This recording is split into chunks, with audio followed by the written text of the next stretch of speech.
All right. Good afternoon, Kim. Thank you so much for allowing me to record this portion of the interview. Absolutely, Danielle. Good to see you.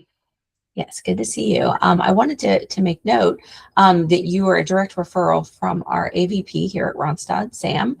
She spoke very highly of you. She presented a great profile and wanted to record a portion of this interview so we can include this with your profile. So with that being said, we chatted a little bit about your experience most recently.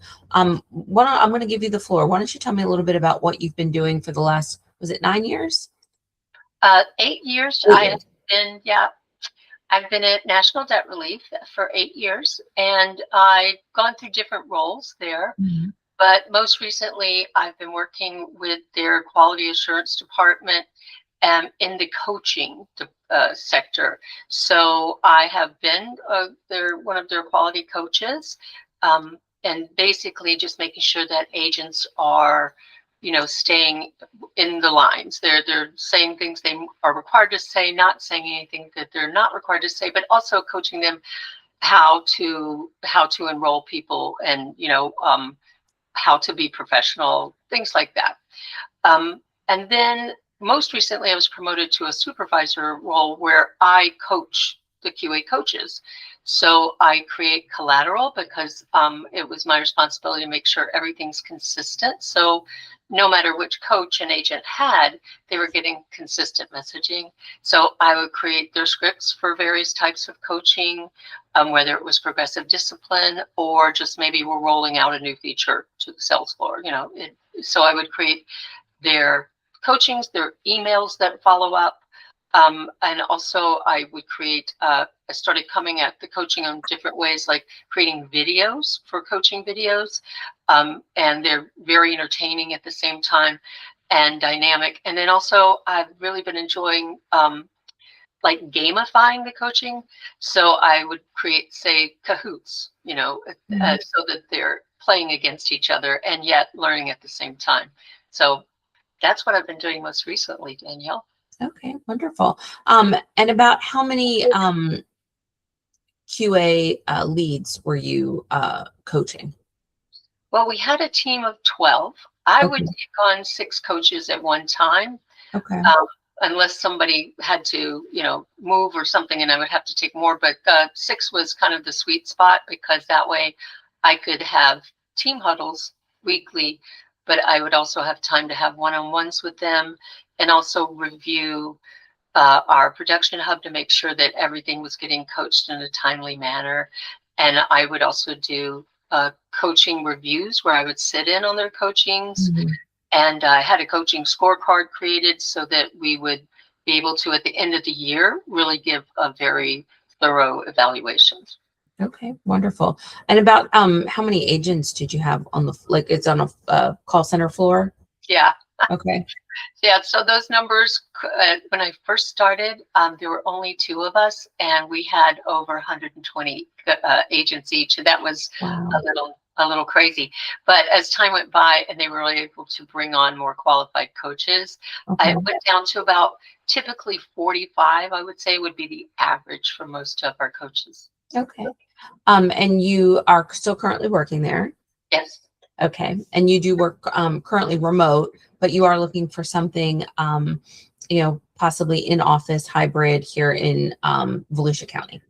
Yeah, I would welcome that. I Okay. miss the in-person socialization, so that would be absolutely welcome. Yes. Okay.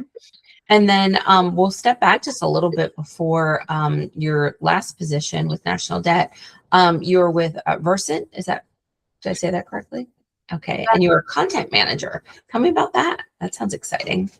Well, Versant, they make training materials for nurses. And so I would, it was kind of a mixed blended role. On one hand, I would make a lot of the content. So I would make PowerPoint presentations, which was fun, but I'd also make a lot of videos for them. And then I also split my days with testing their software, their platform. Mhm. So I tested that. That was a Jira. It was what it was called. So I did a little software testing as well. Mhm. And I have led software testing teams in the past. So that was in my wheelhouse. Okay.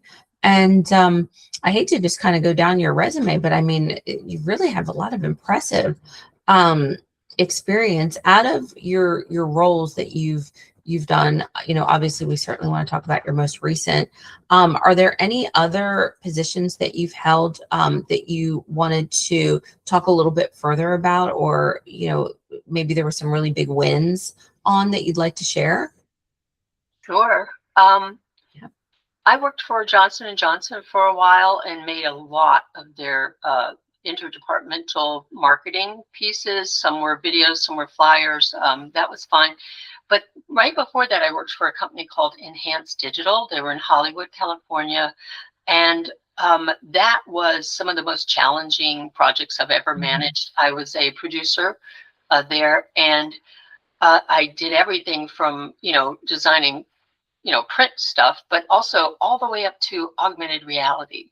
So a lot of very high end, a lot of it was like designing what's going to run on the kiosk at a show for, say, Biogen or, some major clients. A lot of stuff on iPads as well, but that was really techy. I'm really into technology, so I enjoyed that challenge. Worked very closely with the coders, to code those things. So that was really fulfilling. And then previous to that, several of my jobs were based on motion capture, but using video instead of the big motion capture systems, because they have to live in a building. But the video motion capture systems, you could walk around in the real world and use their tracking.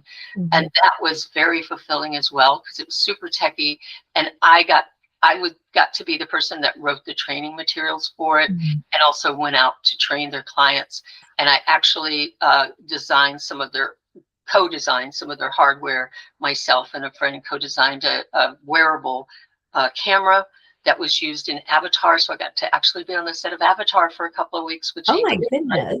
I'm glad I asked that question to be able to share something like that. Well, that's pretty cool. That your last share really brings me to my next question about like bridging the gap, like from being someone who is, very knowledgeable with the technical operations. How do you bridge that gap to like the frontline sales or support staff team or the agents?